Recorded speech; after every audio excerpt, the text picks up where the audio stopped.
et j'ai la solution. Alors, quel était ce problème? Quelle est la solution? Le problème, c'est que c'est écrit à la première personne et la solution, c'est de l'écrire à la troisième personne pour créer une certaine distance par rapport au personnage. Et donc, j'ai dû réécrire les 250 pages qui concernaient Trotsky dans ce roman. Ah oui. Vaya.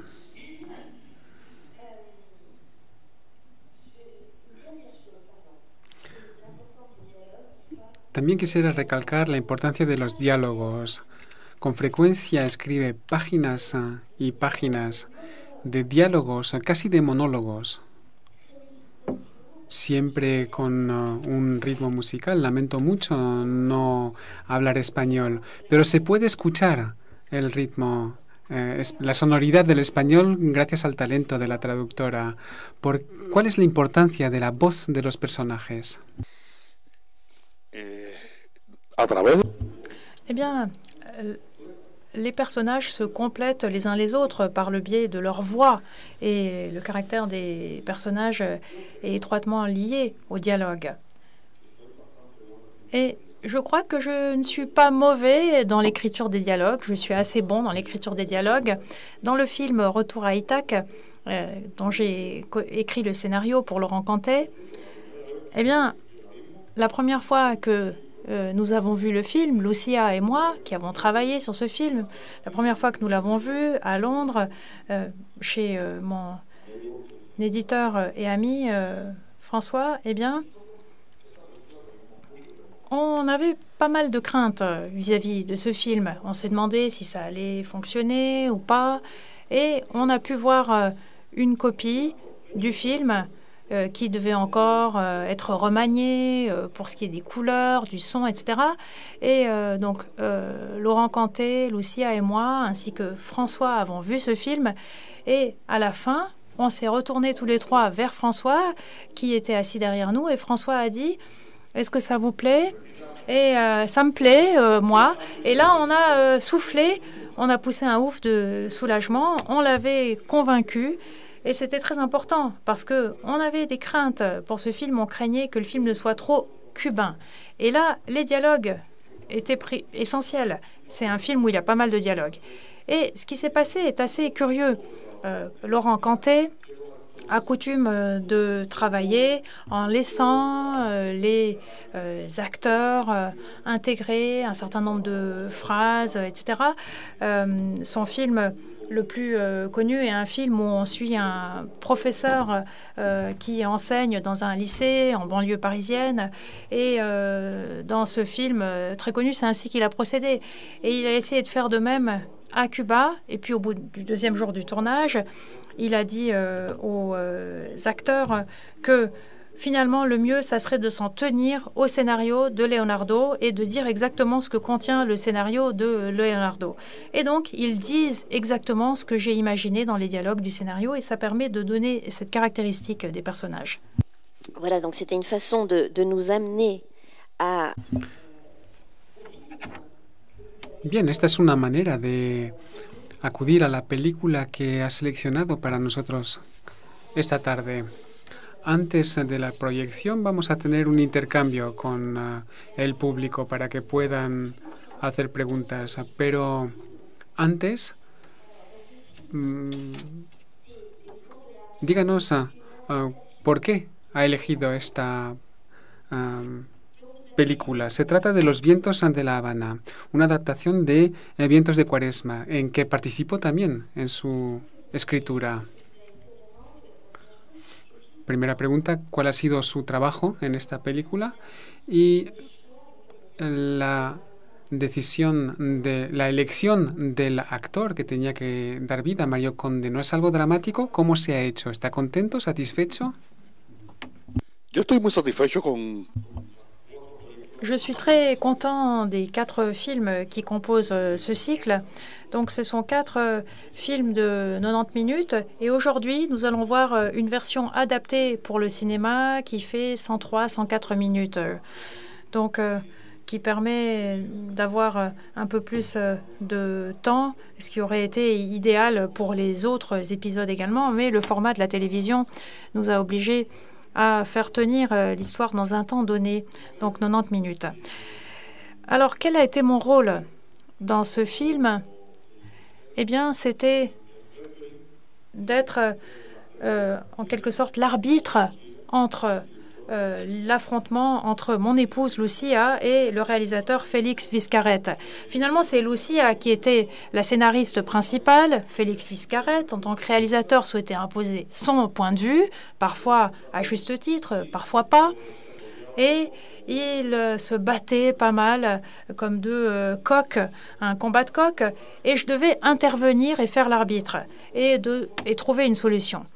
Ça n'a pas été très gratifiant parce que je crois que Lucia et moi-même, avec l'aide du réalisateur et du producteur, nous avons réussi à conserver l'esprit du film, l'esprit du roman, mais le film n'est pas le roman. Et l'autre jour, au Salon du Livre de Madrid, un monsieur m'a dit « Ah non, je ne vais pas acheter ce livre-là parce que j'ai déjà vu le film. » Je lui ai dit « Mais là, vous avez manqué la moitié parce que le roman, c'est une chose et le film, c'en est une autre. » Donc, je crois que voilà l'essentiel. Ce qui prime, c'est de conserver l'essence du roman et de le transposer par le biais d'un autre langage dans un autre support, c'est-à-dire au cinéma.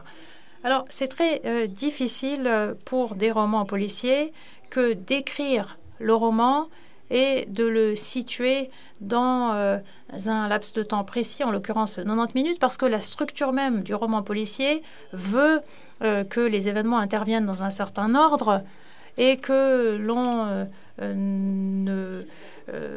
n'enfreigne pas la chronologie, parce que sinon ça affecte l'intrigue. Donc ça a eu des conséquences sur tout l'entourage de Mario Condé. Tout cet entourage a été un petit peu sacrifié. Et par rapport au choix de l'acteur, eh bien, ce sont les producteurs qui ont choisi, c'est le réalisateur qui a choisi, mais d'ailleurs, c'est ce que je dis quand les journalistes m'interrogent. Ici, on est entre nous, donc je peux le dire. Je dirais que c'était vraiment couru d'avance parce que Jorge Perugorría avait été sollicité pour différents projets qui n'avaient pas pu se monter pour jouer le personnage de Conde.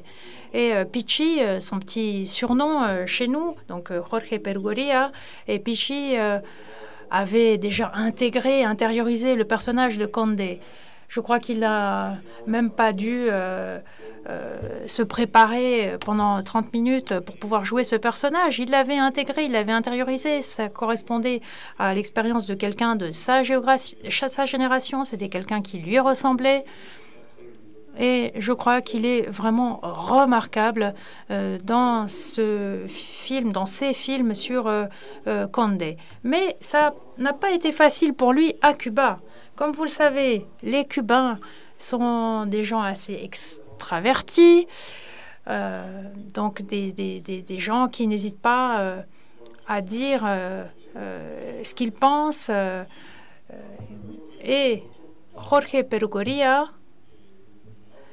a été arrêté dans la rue, interpellé, et on lui a dit « Mais enfin, toi, tu n'es pas Mario Condé, tu ne ressembles pas à Mario Condé » parce que chaque lecteur a une image propre de Mario Condé, mais je crois qu'il s'est très bien acquitté de cette tâche. Merci, vraiment, merci. Muchísimas gracias, de verdad. Vamos ahora a abrir el diálogo con todos ustedes durante aproximadamente unos 15 minutos. No sé si... ¿No? ¿Sí? Muy bien, 15 minutos más o menos. Y luego tendremos una pequeña pausa, 5 minutos tan solo, antes de ver la película Vientos de La Habana. Tienen la palabra.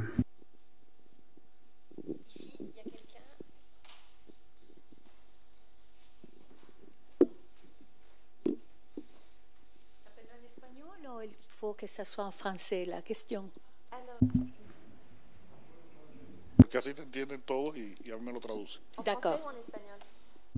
Comme vous voulez, l'un ou l'autre. Bien. Tengo una pregunta muy sencilla. Con los dos estilos que tiene como escritor, ¿se considera como un historiador o un autor de novelas policíacas? ¿O diría de usted mismo que es un escritor de investigación? Sí, soy un escritor de investigación. Oui, je suis un écrivain enquêteur.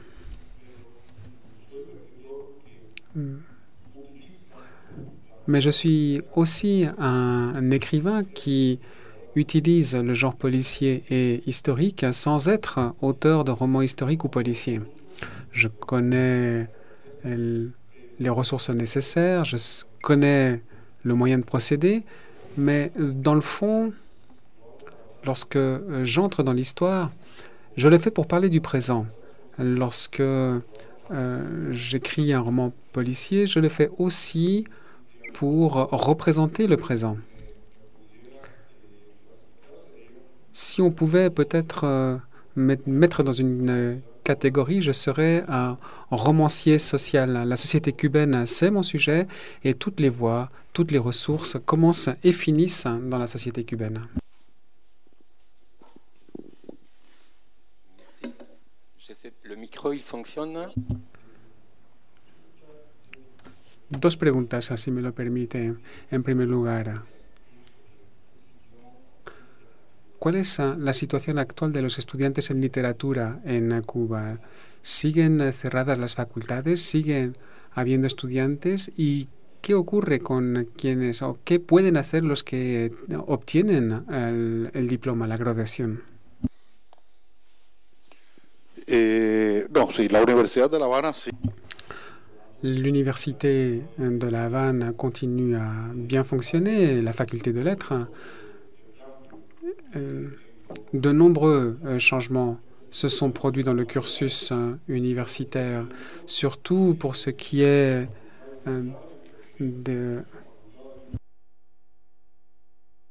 les humanités. J'ai commencé par les humanités, puis j'ai continué avec la philologie. Mais c'était des changements de forme.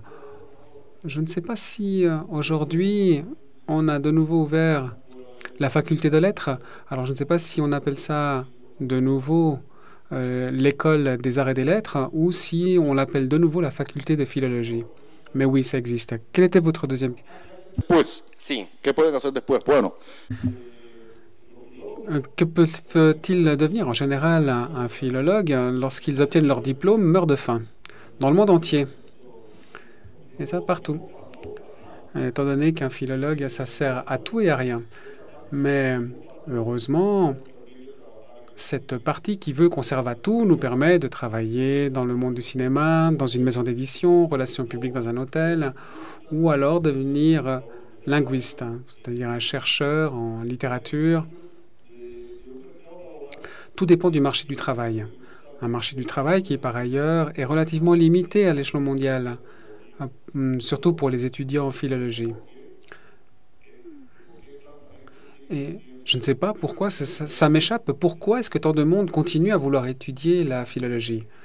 J'ai l'impression que ce sont des études qui plaisent beaucoup, comme elles m'ont plu à moi ou à mon épouse. Ponerle la última pregunta. Ponce. Última pregunta. ¿Considera que en esta Cuba oficialista algún día volvamos a enamorarnos de Mario Vargas Llosa? bueno, los gobiernos Les gouvernements ont leurs amours et leurs haines. Pour ce qui est des écrivains, nous avons également nos amours et nos haines parmi le lecteur. Et je crois que on n'a jamais cessé de lire Vargas Llosa à Cuba. Je crois qu'il s'est produit un moment dans la littérature de Vargas Llosa, une période au cours de laquelle il a écrit 5 ou 6 romans d'une qualité littéraire que lui-même ne peut plus atteindre. J'ai lu les romans les plus récents de Vargas Llosa et je me dis que ce sont de très bons romans. mais ce sont de mauvais romans de Vargas Llosa, parce que les grands romans de Vargas Llosa sont immenses. Et ça s'est produit également avec García Márquez à un certain moment. Mais je crois que, oui, c'est un auteur que les lecteurs cubains vont continuer à lire d'une manière ou d'une autre. N'oubliez pas qu'aujourd'hui, il existe quelque chose de nouveau. C'est le livre numérique. À Cuba, une pratique nous a vraiment sauvé la vie, c'est le piratage. Ces livres qui circulent parce qu'ils ont été volés sur un certain lieu, une certaine plateforme, nous donnent accès à de nombreuses lectures qui ne sont pas publiées à Cuba. Bon, premièrement, merci mille et mille. Ante todo, muchísimas gracias por todo lo que ha escrito. Pero quisiera volver a un comentario que hizo al principio de la charla. Nos dijo que usted vive en Cuba, bueno, lo digo con palabras mías, porque está alejado de la realidad de Cuba. Alejo Carpentier vivía en París. Otros viven en el sur de Francia.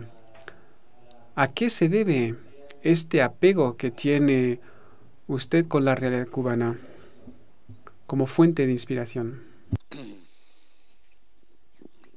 Yo, tal vez.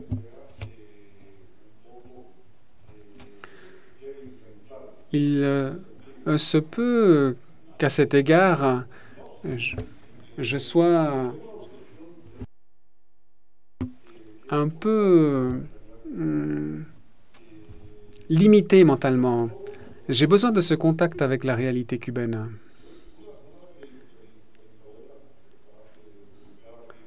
L'un de mes romans, qui a été traduit en français, Les palmiers et l'étoile, raconte l'histoire de José María Heredia, le premier. C'était un vrai Cubain, le premier exilé cubain. C'était le grand cousin, en fait. Le drame que constitue l'exil d'un écrivain est quelque chose de tragique. Et c'est quelque chose que je crains vraiment beaucoup. J'ai un attachement presque génétique, un sentiment d'appartenance presque génétique vis-à-vis de mon pays, de ma ville, de mon quartier, de ma maison. J'appartiens à cette espèce très rare de citoyens du monde qui continue à vivre après 62 ans dans la maison où il est né. La maison a changé, s'est agrandie. Je vis maintenant dans une maison qui a été construite sur la maison qu'avaient construite mes parents, mais c'est la même maison. C'est le lieu où j'ai vraiment l'impression d'être celui que je suis. Au-delà de ma condition d'écrivain, de journaliste, que mes livres soient bons ou moins bons, c'est vraiment le lieu auquel j'appartiens.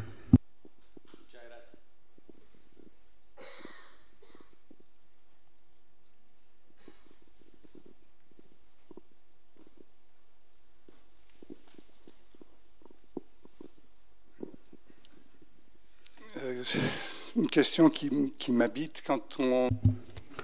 Una pregunta que interiorizo mucho. Cuando se escribe un libro como El hombre que amaba a los perros, que exige tanta investigación y tantas lecturas, uno se imagina que para un escritor el trabajo del idioma es su diario. ¿Qué ocurre con su vida cuando durante 2 o 3 años tiene que hacer tantas investigaciones? ¿Está escribiendo durante ese mismo tiempo? ¿Puede escribir mientras realiza las investigaciones? Es que cada novela tiene su... Chaque roman a sa propre histoire et ses propres codes. Dans ce roman, L'homme qui aimait les chiens, et c'est la même chose avec le projet que je suis en train de mener maintenant. les recherches préalables sont essentielles. Il faut avoir une connaissance relativement approfondie de certaines situations et circonstances pour pouvoir écrire là-dessus. J'ai autant de plaisir dans la recherche que dans l'écriture. La recherche est un processus d'apprentissage qui m'apporte beaucoup. C'est comme ça que je commence à construire l'histoire sur la base de ces connaissances qui sont acquises. Dans L'homme qui aimait les chiens, il m'a fallu pratiquement 2 ans de recherche pure, puis 3 ans d'écriture. 3 ans au cours desquels je n'ai pas arrêté de faire des recherches. C'est une histoire sans fin. C'est une histoire au cours de laquelle, heureusement d'ailleurs, l'écrivain de fiction peut mettre une limite aux connaissances qu'il faut obtenir. On n'a rien à prouver. Nous ne sommes pas des historiens qui, eux, bien entendu, ont une autre responsabilité. Lorsque je maîtrise le contexte dans lequel les personnages vont évoluer, lorsque les personnages, lorsqu'ils sont réels, sont bien établis, j'ai l'impression que je peux commencer à écrire. Mais je respecte beaucoup les événements historiques. Je crois que l'un des problèmes du roman historique, et ça me ramène à la question que me posait Madame tout à l'heure, c'est que malgré tout ce qui est arrivé au cours de ces dernières années, la lettre imprimée continue à être revêtue d'un grand prestige. L'imprimé nous parle de quelque chose qui est très réel. Quand on écrit un roman qui parle de l'histoire, de nombreux lecteurs partent du principe que même s'il s'agit d'un roman, cette histoire est l'histoire. Il existe un code qui est très important. Lorsque je dis ceci est un roman,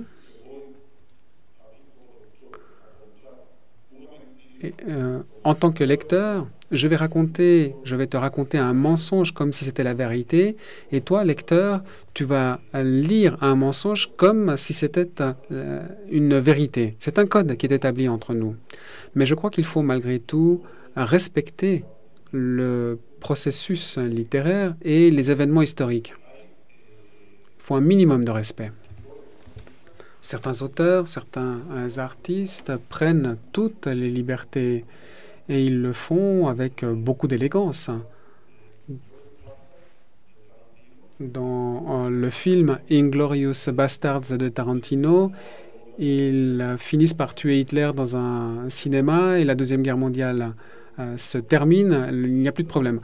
Tout le monde comprend qu'il s'agit d'un jeu avec l'histoire, mais ce sont des jeux qui peuvent être dangereux parce que ils commencent à donner un tour historique à des événements qui n'ont pas eu lieu, qui ne le sont pas. Et c'est là que certaines craintes surgissent, surtout avec les sujets sur lesquels j'ai travaillé. Lorsqu'il a fallu, par exemple,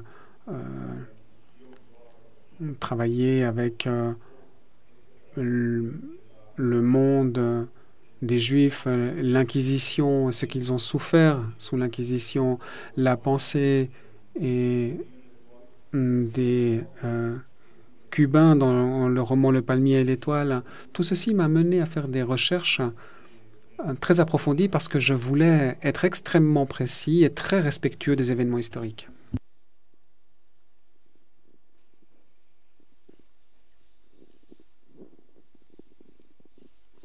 Acá el señor.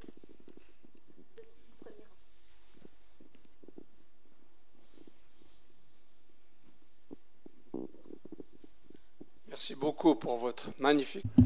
Muchas gracias por su magnífica presentación.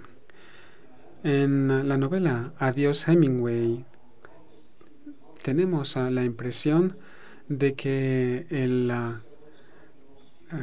personaje Conde no le tiene mucha estima a Hemingway. ¿Es igual para usted o difiere de lo que piensa Conde? No, yo creo. Je crois que Mario Condé a une relation d'amour-haine avec lui. Et Condé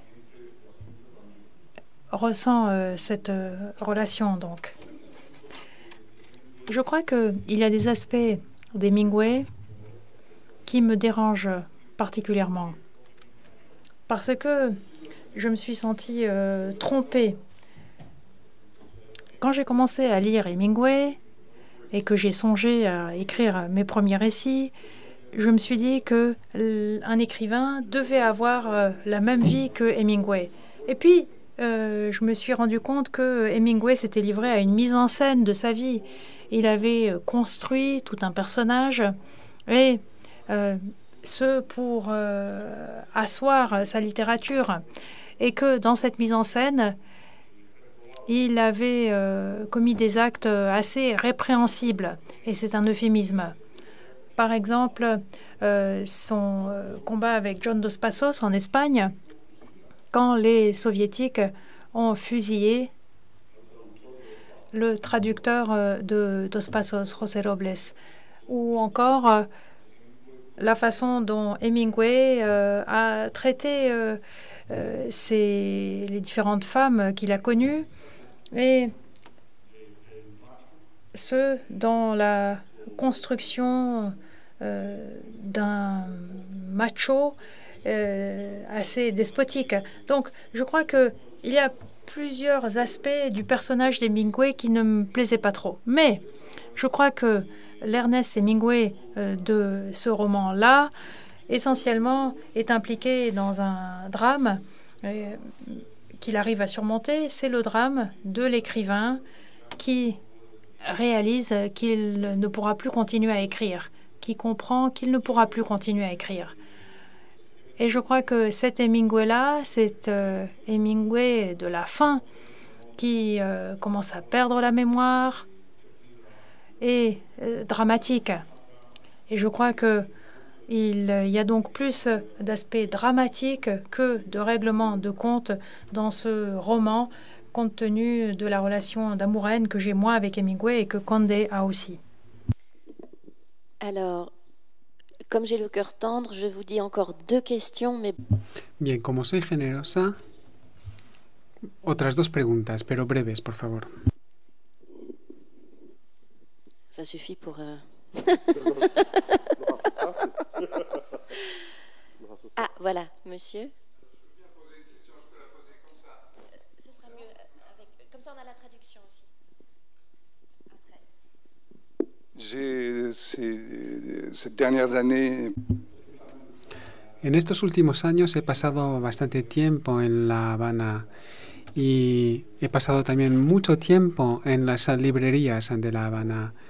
Y quisiera saber cuál es la situación actual del mundo de la edición en Cuba, las editoriales en Cuba. Creo que hay muchas obras que no están disponibles. ¿Acaso el libro digital puede restablecer algo en la situación? El año... Alors, au cours de l'année écoulée, le système des maisons d'édition à Cuba a été en mesure de publier seulement 30 à 33% des livres qu'ils avaient prévu de publier. Donc, sur 10 livres qu'on était censé publier, on n'a pu en publier que 3.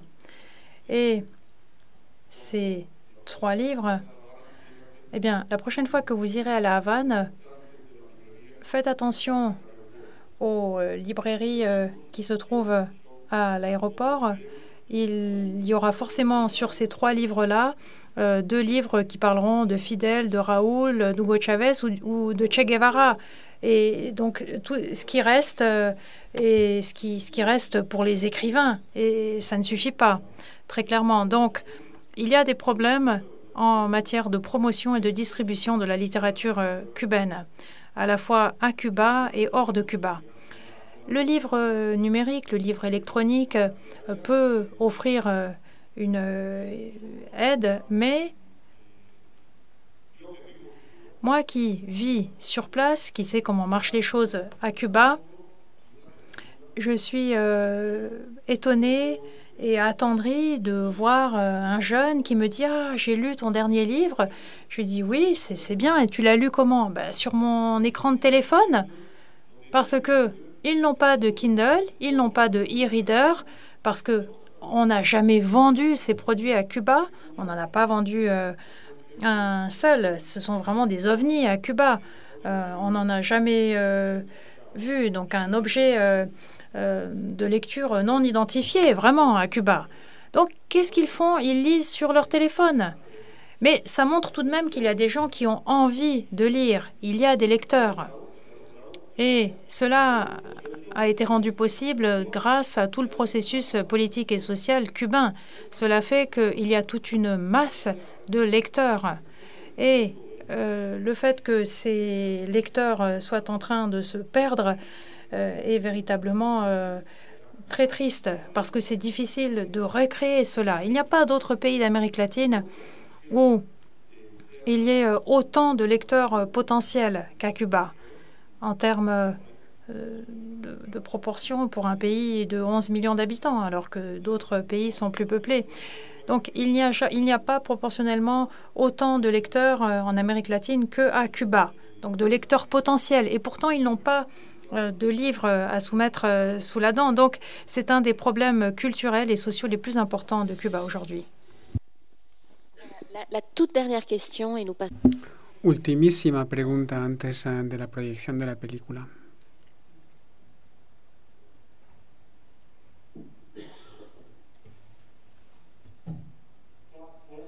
En español porque mi francés no es muy. Je vais poser la question en espagnol parce que mon français n'est pas suffisant.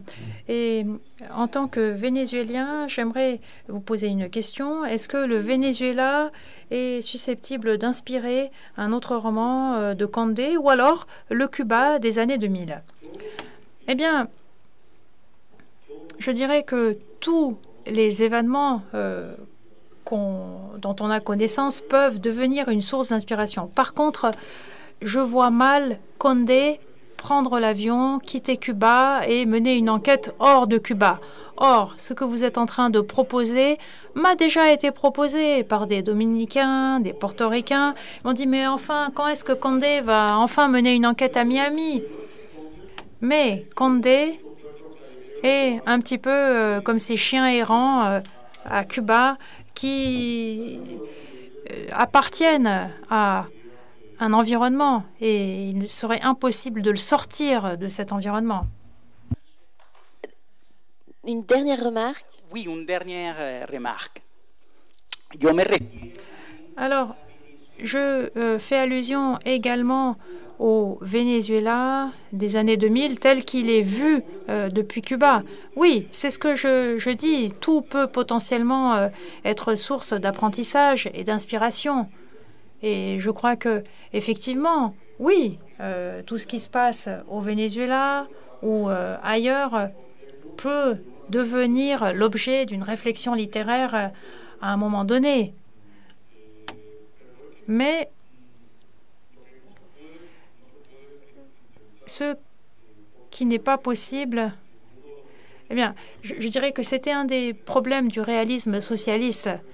En d'autres termes, une réalité donnée devait forcément être retranscrite et reflétée.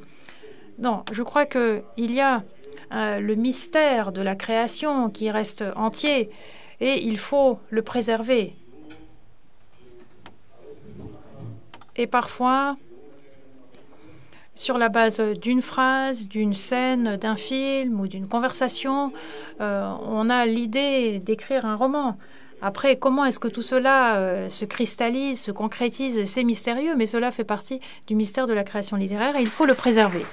Merci, merci beaucoup.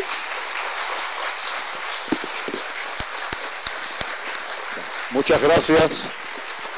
Merci beaucoup. Merci. J'espère que ceux qui resteront pour voir le film apprécieront ce film. C'est un film qui a été réalisé avec un petit budget, un budget limité. Dans l'un des romans, Mario Condé recueille un chien et ce chien l'accompagne dans les romans suivants. Eh bien, pour le film où il a recueilli ce chien, les producteurs nous ont dit on n'a pas assez d'argent pour engager un chien. Bon, voilà. Mais je crois que le réalisateur espagnol, Félix Vizcarret, et le directeur de la photographie, qui est espagnol également, ont une vision très précise, mais en même temps très